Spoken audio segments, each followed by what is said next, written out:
नमस्कार, मैं हूं आपके साथ मीनाक्षी रजत। शाम के बज गए हैं 7 और वक्त है सबका हिसाब होगा का। ईरान युद्ध में भारी नुकसान के बाद अमेरिका और इजराइल के बीच में तनाव चरम पर पहुंच गया है। अमेरिकी राष्ट्रपति डोनाल्ड ट्रंप इजरायली प्रधानमंत्री बेंजामिन नेतन्याहू से बेहद नाराज हैं। ट्रंप ने नेतन्याहू को साफ शब्दों में याद दिलाया है कि आज अगर इजरायल सुरक्षित खड़ा है तो वो सिर्फ और सिर्फ अमेरिका की वजह से। अमेरिका की मदद के बिना इजरायल का अस्तित्व संकट में पड़ सकता था, उन्होंने कहा। और वो यही नहीं रुके। अगर आगे मैं बात करूं, बीवी यानी बिग बॉस समझने वाले नेतन्याहू इस बात को आसानी से मानने के लिए कतई तैयार नजर नहीं आते हैं कि नेतन्याहू अमेरिका में ट्रंप से मिलने पहुंचे हैं। उसके पहले लेकिन डोनाल्ड ट्रंप ने उन्हें खूब खरी खोटी सुना दी है। डोनाल्ड ट्रंप की तरफ से क्या कहा गया, जरा वो सुनिए। Nobody tells me what we should be selling and not. Turkey has been a tremendous ally for me. It was up to Turkey. Turkey's not a big fan of Israel. You know that, right? तो Donald Trump ने कड़े शब्दों में यह कह दिया है कि नेतन्याहू का यह अमेरिका दौरा पूरी तरीके से बेअसर रहेगा और इसका इजराइल पर कोई फायदा नहीं होने वाला है और ना ही अमेरिका पर कोई असर होने वाला है। पूरी खबर क्या है, चलिए ग्राफिक्स के माध्यम से आपको एक बार फिर से समझाती हूं। ईरान युद्ध में डोनाल्ड ट्रंप फंस गए हैं, नेतन्याहू पर बरस रहे हैं। युद्ध में भारी नुकसान के कारण नेतन्याहू से डोनाल्ड ट्रंप नाराज हैं। ये कई रिपोर्ट्स में पहले भी दावा किया जाता रहा है। इन सब के बीच में तुर्की डील को लेकर के डोनाल्ड ट्रंप ने नेतन्याहू को कड़ी चेतावनी दे दी है। उन्होंने सीधे ये कहा है कि कोई मुझे ना बताए कि किसे क्या बेचना है। आपने सुना भी अभी। तुर्की को F-35 बेचने पर नेतन्याहू ने आपत्ति दरअसल जताई थी। युद्ध से नुकसान और तुर्की डील को रोकने यूएस गए हुए हैं नेतन्याहू, लेकिन इसका असर क्या होगा ये वक्त बताएगा। युद्ध की आग में झुलसते मिडिल ईस्ट के बीच दोनों सहयोगियों के बीच की ये दरार अब दुनिया के सामने खुलकर के आ गई है। ट्रंप की इस कड़ी नाराजगी ने साफ संकेत दे दिया है कि अमेरिका अब आंख मूंद करके इजराइल के हर फैसले का समर्थन नहीं करने वाला है। आज इसी मुद्दे पर चर्चा के लिए हमारे साथ खास पैनल जुड़ा है, उनसे रूबरू करवाऊंगी, लेकिन उसके पहले एक छोटी सी रिपोर्ट देखिए।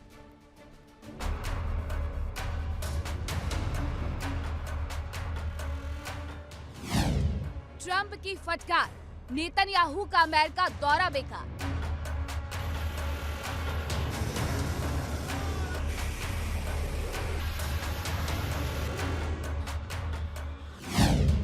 ईरान युद्ध में ट्रंप फंसे, नेतन्याहू पर जमकर बरसे।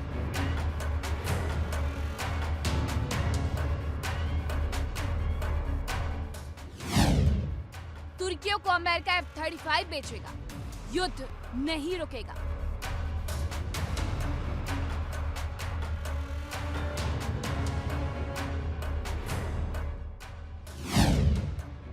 इजराइल की गर्दन पर वार, ईरान के आगे ट्रंप लाचार।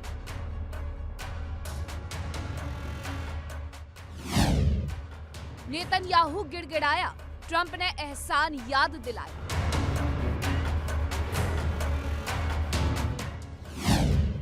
ट्रंप ने लताड़ा, यूएस जाने का नेतन्याहू को नहीं फायदा।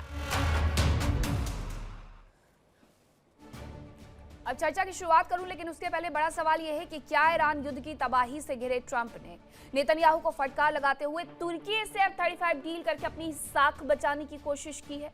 कौन कौन से मेहमान मेरे साथ जुड़े हैं आपका परिचय करवाती हूँ। मेरे साथ जुड़ रहे हैं colonel S K. Malik, group captain U K Devnath, doctor Ajitabh Singh विदेश मामलों के जानकार हैं, मौलाना असलम ईरान मामलों के जानकार हैं। ग्रुप कैप्टन, आखिरकार ये रिश्ते इतने बदल क्यों रहे हैं अमेरिका और ईरान के बीच में, इजराइल के बीच में? इजराइल कह रहा है कि तुर्की को F-35 मत दो, अमेरिका कह रहा है हमें मत सिखाओ। हाँ मीनाक्षी, तुर्की ने आज से 10 साल पहले ही अमेरिका से रिक्वेस्ट की थी कि F-35 उसको दिया जाए, क्योंकि तुर्की एक मेंबर है नेटो का।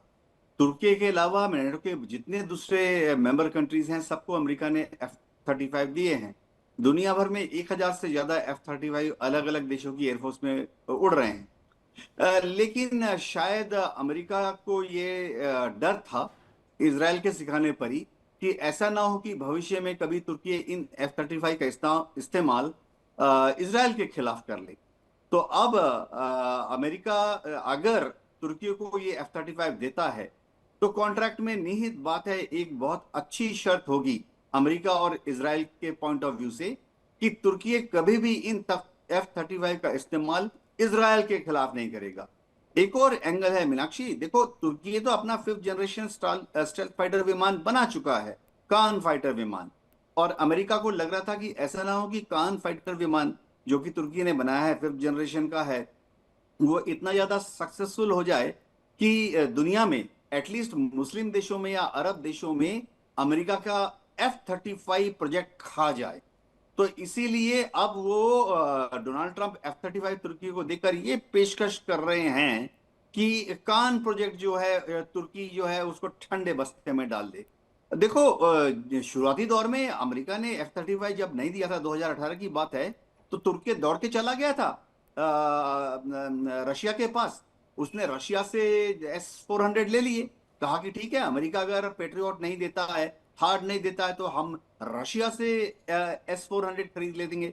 तो अभी डर डोनाल्ड ट्रंप को क्या है कि ऐसा ना हो कि तुर्की फिर से दौड़ के रशिया के पास चला जाए और रशिया से सुखोई 57 भविष्य में खरीद ले। तो इन सबको न्यूट्रलाइज करने के लिए अब वो बात कर रहे हैं कि तुर्की को F-35 देंगे। हाँ, नेतन्याहू को अभय दान दे देंगे कि वत्स डरो मत, इनका इस्तेमाल तुम्हारे खिलाफ नहीं करने दूंगा। जी बिल्कुल सही बात है। लेकिन कर्नल मलिक, इस मुलाकात के बाद अब क्या ईरान भुगतने वाला है और क्या इजराइल को मिलने वाला है? क्योंकि एक मुलाकात के बाद ईरान को बहुत कुछ खोना पड़ा था। जी मीनाक्षी जी, जय हिंद और वंदे मातरम सभी मेहमानों को भी मेरा। देखिए ये बात बिल्कुल सही है कि पिछली बार जब मुलाकात हुई थी, इजराइल के प्राइम मिनिस्टर वहां पर गए थे, उसके बाद ऑपरेशन में तेजी आई थी और एक नया मोड़ लिया था ऑपरेशन ने। और ये बात भी अभी भी सही है कि देखिए वहां मात्र जो चाय पीने नहीं बैठे हुए हैं, निश्चित रूप से वो बहुत सारी ऐसी बातें शेयर कर रहे हैं कि जो दो प्रीमियर शेयर करते हैं आपस में। ये बात सही है कि जो तुर्की के जो F-35 की सेल है, मैं थोड़ा सा उसमें कहना चाहूंगा, बिल्कुल देवनाथ सर ने वही कहा है एग्जैक्टली जो बिल्कुल मुझे लगता है कि 99% यही बात है कि अमेरिका को डर है कि उसकी F-35 की सेल जो ऑलरेडी 20 कंट्रीज में ऑपरेट कर रहे हैं ये प्लेटफॉर्म, कि वो अपने जो कान प्रोजेक्ट है उसको आगे ले जाएगा और एक तरह से देखा जाए उसके लिए नुकसान की बात होगी इकोनॉमिकली और स्ट्रेटेजिकली ऑल्सो। इजराइल की तरफ से कुछ ऐसी चीज जो लगती है कि हो सकता है वो ऐसी चीज शेयर कर रहे हो कि जो बिल्कुल क्योंकि देखिए कोई भी होगा, ईरान की भी एजेंसीज है वो नेतन्याहू के पीछे दिन रात लगी रहती है कि क्या इंफॉर्मेशन है और उनकी मूवमेंट क्या है, उससे इन्फ्लुएंस निकालती रहती है। यही बात है क्योंकि जब वो मिलते हैं तो 1 to 1 उनकी क्या बातचीत होती है, इससे आने वाले ऑपरेशन में एक तरह से देखा जाए उसकी दिशा तय होती है। और जो ये मीटिंग होगी इसका प्रभाव भी हमें आने वाले कुछ दिनों में देखने को मिलेगा। हम ये नहीं कह रहे कि ऑपरेशन तेज होगा या लड़ाई ही तेज होगी, पर उम्मीद है क्योंकि अभी तक कोई भी ऐसा ग्राउंड नहीं बन पाया दोनों देशों के बीच, यानी अमेरिका ईरान के बीच में, कि हमें लगता है कि सीजफायर या युद्ध रुकने की संभावना है। इस चीज को देखते हुए अभी वहां पर एक तरह से लेबनान का इशू है, दूसरी तरह हॉर्मुज का इशू है। ये सारे कॉन्टेक्स्ट एक तरह से एज ए पैकेज जरूर डिस्कस किए जाएंगे कि ईरान की जो आज की हालत है, क्योंकि ईरान ये लग रहा है कि आज इकोनॉमिकली काफी उसका नुकसान हुआ है और ईरान बातचीत के लिए कह भी रहा है। जो ईरान की 1 महीना पहले बातचीत होती थी कि वो इतनी हार्ड उसकी शर्तें होती थी, ईरान आज उनसे लगता है मॉडिफाई यानी थोड़ा सा नरम पड़ा है और वो चाहता है कि ये जो बम्बार्डमेंट है इस तरह से ये रुके किसी तरह से, क्योंकि अल्टीमेटली रियलाइज उनको करना ही पड़ेगा कि इस तरह से देश का नुकसान कराते हुए ये कोई समझदारी की बात नहीं है। लेकिन ये जो मीटिंग हो रही है निश्चित रूप से इसके कुछ रिजल्ट्स, कुछ के डॉट्स हम कनेक्ट तक कर पाएंगे जब थोड़ा सा और वक्त भी देगा और इसकी चीज और थोड़ी सी साफ होगी। जी मीनाक्षी। अब यानी कि डॉक्टर अजताब सिंह, अब ये जो मुलाकात होने वाली है डोनाल्ड ट्रंप की, नेतन्याहू की, वो मुलाकात इन दोनों देशों के जो भी सिचुएशन है, रिलेशन है, उन सबको भी सामने लेकर के आएगा। लेकिन ये प्रेस कॉन्फ्रेंस करेंगे, पिछले बार तो बिना प्रेस कॉन्फ्रेंस किए हुए चले गए थे नेतन्याहू। जी देखिए मीनाक्षी जी, आपने बहुत अच्छा पूछा। सबसे पहले तो ये देखिए कि ये 8वीं मीटिंग है राष्ट्रपति ट्रंप और नेतन्याहू की, पिछले जनवरी से लेके अभी तक 2025 जनवरी से लेके, मींस अपने दूसरे टर्म में राष्ट्रपति ट्रंप सबसे ज्यादा दुनिया के किसी लीडर से मिले हैं तो वो प्राइम मिनिस्टर नेतन्याहू हैं। ये दिखाता है कि उनके रिलेशन कितने और कितने गहरे हैं। लेकिन पिछले 5 महीने के बाद ये मीटिंग हो रही है, ये प्रूव करता है कि दोनों के बीच में डिफरेंसेस बढ़े हैं। 5 महीने से इनकी मुलाकात नहीं हुई है, मतलब युद्ध के पहले ये 11 फरवरी को इन्होंने बातचीत मिले थे, उसके बाद से इनकी मुलाकात नहीं हुई है और डिफरेंसेज उसके बाद बढ़ते जा रहे हैं। जो आपने तुर्की का एग्जाम्पल दिया वो भी दिखाता है कि राष्ट्रपति ट्रंप तुर्की के ट्रैप में चले जा रहे हैं, और मुझे लगता है ये तुर्की दूसरा ईरान इनके लिए साबित होगा, क्योंकि ईरान और तुर्की इजराइल और तुर्की का तो रिलेशन 36 का है, दोनों में डिफरेंसेस हैं। तुर्की अभी कितनी चालाकी कह रहा है ये देख लीजिए आप, कि अभी रूस से उसने S-400 खरीदा है, उसको वो कोशिश कर रहा है इजिप्ट को बेचने की। इजिप्ट के साथ अभी उसकी एक्सरसाइज, मिलिट्री एक्सरसाइज चल रही है, और इजिप्ट चूंकि S-300 ऑलरेडी यूज कर रहा है, तो वो उसको लगता है कि शायद वो बेच लेगा, तो उसके दोनों तरफ से अमेरिका से भी फायदे हो जाएंगे और रूस से भी रिलेशन मेंटेन कर लेगा। लेकिन यहाँ पे इतना आसान नहीं है। राष्ट्रपति ट्रंप F-35 अगर देते हैं तो निश्चित रूप से इजराइल पे खतरा बढ़ेगा, और इसलिए इजराइल इसको कभी एक्सेप्ट नहीं करेगा। दूसरी तरफ ईरान में जो अभी तमाशा चल रहा है वो भी राष्ट्रपति के ट्रंप के गले की हड्डी बना हुआ है। वो ट्रैप में दोनों तरफ से फंसे हुए हैं, इसलिए आज की मीटिंग देखिए बहुत ही इंपॉर्टेंट होने जा रही है। नेतन्याहू फिर से कोशिश करेंगे ट्रंप को झांसे में लेने के लिए। वो जाके दिखाएंगे कि कैसे ईरान फिर से परमाणु प्रोग्राम चला रहा है, या दूसरा उनका मिसाइल के प्रोग्राम को फिर से मुस्तफा खamenei के अंदर में शुरू कर चुका है। ये सारे झांसे देके वो चाहेंगे कि ये युद्ध कंटिन्यू रहे और बढ़े, ये इजराइल के हक में जाएगा। लेकिन दूसरी तरफ ईरान भी मानने से रहा, और अब वो दिखा रहा है कि हॉर्मुज में जो उसने अभी कवायद की है, जो उसने कंट्रोल किया है, वो सफल होता दिख रहा है। पिछले जो शनिवार से लेके सोमवार तक जो 78 शिप्स गए हैं, उसमें से 58 शिप जो गैर ईरानियन फ्लैग वाले हैं वो सारे ईरान के बताए हुए रास्ते से जा रहे हैं। मींस ईरान का पूरा जो कह लीजिए पकड़ हॉर्मुज पे है, और राष्ट्रपति ट्रंप एक तरह से बेबस से दिख रहे हैं। ये तो सब कोई देख ही रहा है कि ईरान ने मौलाना असलम पूरे तरीके से हॉर्मुज पर अपना अधिकार किया हुआ है, लेकिन ईरान भी तो ये सोच रहा होगा कि अब इस मुलाकात के बाद क्या मायने हमारे लिए। जी नमस्कार मीनाक्षी जी, मैं जी, आपके नमस्ते। पैनल में मेरे तमाम बड़े भाइयों को आदाब करता हूँ, सलाम करता हूँ। बहुत अच्छी बातें तमाम पैनलिस्ट ने की हैं। मैं सिर्फ उसमें एक चीज़ और ऐड कर देना चाहता हूँ, और वो ये है मैडम कि इस वक्त इजराइल के को लेकर पूरे अमेरिका में एक भारी आक्रोश है, गुस्सा है, और अमेरिकन ये समझ रहे हैं, यानी वहाँ की जनता ये समझ रही है कि ये जो दुर्गत हुई है अमेरिका की, उसके पीछे ये इजराइल का हाथ है। यानी इजराइल ने अमेरिका को चढ़ाया बढ़ाया और अमेरिका को मिसगाइड किया, जिसकी वजह से अमेरिका को इस युद्ध में, इस जंग में कूदना पड़ा, और उसकी सुप्रीमेसी चली गई। और ईरान जिसको वो कमज़ोर करना चाह रहे थे, वो हर रोज़ मजबूत होता गया। जैसा कि अभी हमारे भाई ने कहा कि पूरे जिसे कहा जाए हुर्मुज़ के ऊपर इस वक्त ईरान का मुकम्मल कब्ज़ा है। अमेरिका ने पूरी कोशिश की, लेकिन उसके बाद भी वो कुछ बिगाड़ नहीं सका। तो ये जो डोनाल्ड ट्रंप ने बयान दिया है, ये शायद जो डैमेज कंट्रोल वाली बात है, ये उसका एक असर होगा कि दुनिया वालों को और ख़ास तौर से अमेरिकन को ये बताना चाहते हैं कि देखो हमारे अब वो ताल्लुकात इजराइल से नहीं रह गए जो पहले थे। उसकी वजह यह है कि हम सब बराबर कहते आ रहे हैं आपके चैनल पर कि मिड टर्म जो इलेक्शन है उसको उसकी फिक्र जो है डोनाल्ड ट्रंप को ज़्यादा है इजराइल की दोस्ती और मोहब्बत के मुकाबले में। इसलिए ये जो कुछ भी खेल खेला जा रहा है, ये सब जो है इसलिए हो रहा है ताकि वहाँ की जनता को, अमेरिका की जनता को ये बताया जा सके कि हम इजराइल के वैसे दोस्त नहीं हैं जैसे कभी हुआ करते थे। और अब सबसे बड़ी बात जो है मीनाक्षी मैडम ये है कि डोनाल्ड ट्रंप चाहते हैं कि इज्जत के साथ, आबरू के साथ जो है ईरान के कूचे से बाहर निकल सके, किसी तरीके और से। ये उसी का एक हिस्सा है। जी ठीक है कर्नल मलिक, ये एक तरफ मुस्लिम उम्मा को अमेरिका चाहता है कि वो अपनी तरफ मिला ले, एक तरफ ईरान चाहता है कि वो अपनी तरफ मिला ले, और इसीलिए जिहाद की बात भी कही गई इस दौरान। दूसरी तरफ वो तुर्की हो, सऊदी अरब हो, सबके साथ अपने आप को फिट बैठाने की कोशिश कर रहे हैं। तो अमेरिका चाहता क्या है कि मिडिल ईस्ट में मुस्लिम वर्सेस मुस्लिम करवा दे वो? मीनाक्षी जी, ये अमेरिका करवाता रहा है, ये कोई नई बात है नहीं इसके लिए।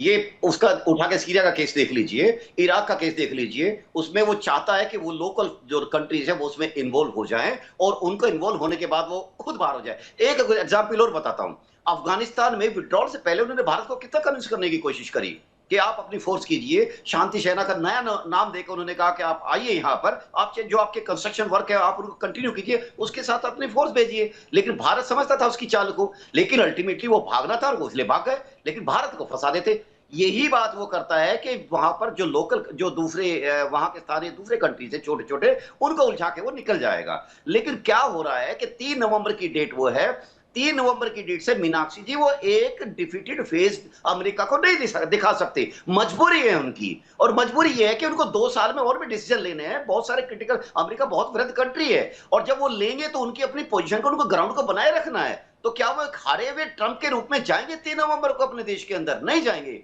तो तब तक या तो इस चीज को वो ये एक वेव चलती रहेगी, जैसे साइनसोइडल ग्राफ चलता है ना, कि कभी अटैक कभी शांति, कभी अटैक कभी शांति, या फिर वो हॉर्मुज पर ये चीज ये टसल बनी रहेगी और यहां से एक हारा हुआ ट्रंप मुझे नहीं दिखता है, वो इस चीज को उलझाए रखेंगे। और जैसे ये चल रहा है अभी भी, ऐसा आगे भी चलता रहेगा अनलेस कोई कंक्रीट समझौता सामने आता है और उसके दोनों पक्ष बिल्कुल उस पर एग्री होते हैं। Unlike MOU, memorandum of understanding, एक ऐसा डिजास्टर हमने देखा है। हमको तो पहले ही लग रहा था ये चीज, हालांकि हम कोई भविष्यवक्ता नहीं है, क्योंकि उसमें कोई ग्राउंड ही नहीं लग रहे थे और अमेरिका की तरफ से पूरा टिल्ट ईरान की तरफ होना ये शक पैदा कर रहा था कि ये इसमें चाल क्या है, और चाल थी, चाल सिद्ध हुई।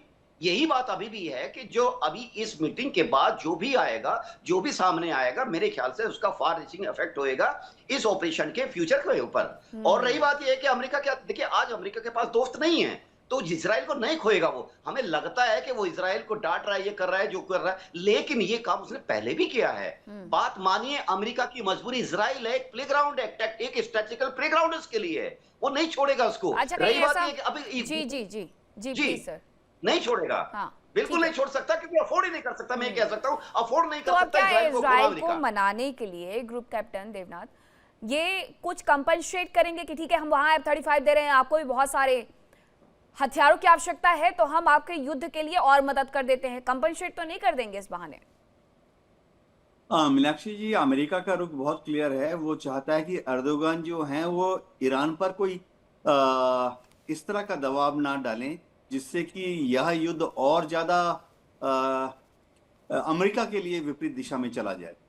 इसी तरह से अमेरिका ये F-35 देकर अर्दोगन को इन्फ्लुएंस कर रहे हैं कि वह इजराइल के ऊपर और कोई कार्रवाई ना करें। जब से हमास और इजराइल का युद्ध चालू हुआ है, तब से अर्दोगन ने कुछ छोटी छोटी कार्रवाइयां की हैं इजराइल के खिलाफ, जैसे कुछ ट्रेड सैंक्शंस लगा दिए हैं, कुछ आर्थिक मुद्दे भी हैं जहां पे अर्दोगन ने इजराइल को दबाने की कोशिश की है। इजराइल की जो शिप्स हैं उनको तुर्की के बंदरगाहों में पनाह या बर्दिंग राइट्स नहीं दिए जा रहे हैं। तो F-35 देकर वह डोनाल्ड ट्रंप तुर्की को रिझा रहे हैं कि और ज्यादा इजराइल को परेशान मत करो, ये लो F-35 और खेलते रहो। अब मैंने इस शब्द खेलते रहो का जानबूझ कर इस्तेमाल किया है। देखिए, F-35 ऐसा विमान है जिसका इस्तेमाल तुर्की किसके खिलाफ करेगा? नेटो के युद्ध में करेगा, रूस के खिलाफ करेगा, अमेरिका उसको सपोर्ट करेगा। लेकिन मैं बता दूं, टेक्नोलॉजी वाइज F-35 एक ऐसा अद्भुत विमान है कि अगर गलती से एर्दोगान ने F-35 का इस्तेमाल इजराइल के साथ ऊपर करने की कोशिश की, तो वो अमेरिका जो है वो अपनी जो टेक्नोलॉजिकल सपोर्ट है F-35 को, वो देना बंद कर देगा। एक मोटा एग्जांपल बताता हूं। F-35 जो है पूरी तरह से अमेरिकन जीपीएस सॉफ्टवेयर पर काम करता है। वो टेक ऑफ के बाद किस दिशा में जाएगा, टारगेट किस दिशा में है, जीपीएस बताता है। टारगेट के पास पहुंचने के बाद कौन सा मिसाइल, कौन सा बॉम्ब दागना है, वो जीपीएस बताता है। वो मिसाइल जो लॉन्च करता है F-35 या लेजर गाइडेड या जीपीएस गाइडेड बॉम्ब जो है कहां इंपैक्ट करेगा, कौन बताता है उसको? जीपीएस। अब ये ग्लोबल पोजीशनिंग सिस्टम के सारे सैटेलाइट अमेरिका के कंट्रोल में हैं। तो तुर्की को भी उनके एयरफोर्स के अधिकारियों को मालूम है कि ऐसे भी F-35 का इस्तेमाल इजराइल के खिलाफ नहीं कर सकते, क्योंकि इजराइल के ऊपर इस्तेमाल करेगा तो F-35 तुर्की के जो F-35 है उनकी मिलिट्री जीपीएस सिग्नल को अमेरिका कैंसिल कर देगा, भ्रमित कर देगा। जी ठीक है, अब इसके बाद आखिरकार आगे क्या होगा डॉक्टर अजताब जी? एक मुलाकात और उसके बाद दुनिया में कुछ और बदलाव? जी देखिए, बहुत चीजें बदल रही हैं और तेजी से बदल रही हैं। तुर्की को क्यों चाहिए F-35? तुर्की तो ऑलरेडी नेटो का मेंबर है। दूसरी तरफ वो इस्लामिक नेटो में पाकिस्तान और सऊदी अरब के साथ एक इस्लामिक नेटो की बात कर रहा है, तो उसको इस्लामिक उम्मा का लीडर बनना है। कितने लीडर होंगे? एक तरफ ईरान, दूसरी तरफ पाकिस्तान, फिर तुर्की, तो सऊदी अलग है, तो ये और पेच को बढ़ाएगा। देखिए, राष्ट्रपति ट्रंप बहुत ही ट्रांजैक्शनल है, व्यापारी है, वो अपनी कमाई देख रहे हैं। अमेरिका को डॉलर मिलेंगे इसलिए वो बेचना चाहते हैं, लेकिन इस बेचने से जो वो उनकी प्रॉब्लम अमेरिका में और खास करके राष्ट्रपति ट्रंप के साथ है कि वो कमाई ज्यादा देखते हैं, लेकिन किसकी ठुकाई होगी या अमेरिका का कितना उसकी बेइज्जती हो रही है, इस पे उनका ध्यान कम है। लॉन्ग टर्म में देखिए, तुर्की एक अमेरिका के लिए भी नासूर बन सकता है, और इस तरह के जो ट्रांजैक्शनल वो रिलेशन है, ये इस्लामिक देशों के लिए तो खतरा होगा ही होगा, ईरान के लिए और खास करके इजराइल के लिए बहुत बड़ा प्रॉब्लम क्रिएट करेगा, क्योंकि ये ऐतिहासिक रूप से, हालांकि इजराइल को मानता है तुर्की 1949 से ही, लेकिन दोनों के 36 के आंकड़े और बढ़ेंगे और इजराइल किसी भी कीमत को इसको एक्सेप्ट नहीं करेगा, और राष्ट्रपति ट्रंप इजराइल को नकार नहीं सकते। इजराइल उनका एक्सटेंशन कह लीजिए मिडिल ईस्ट में, उनकी ताकत इजराइल है। इजराइल के बिना अमेरिका मिडिल ईस्ट में अपनी वजूद और अपनी जो ताकत कहते हैं वो नहीं उस तरह से काम कर सकता, इसलिए उनको बैलेंस करने की जरूरत है। लेकिन मौलाना असलम, धुकधुकी तो ईरान को भी लगी होगी ना कि फिर से दो ऐसे देश मुलाकात करने वाले हैं जो आपके लिए दुश्मन है।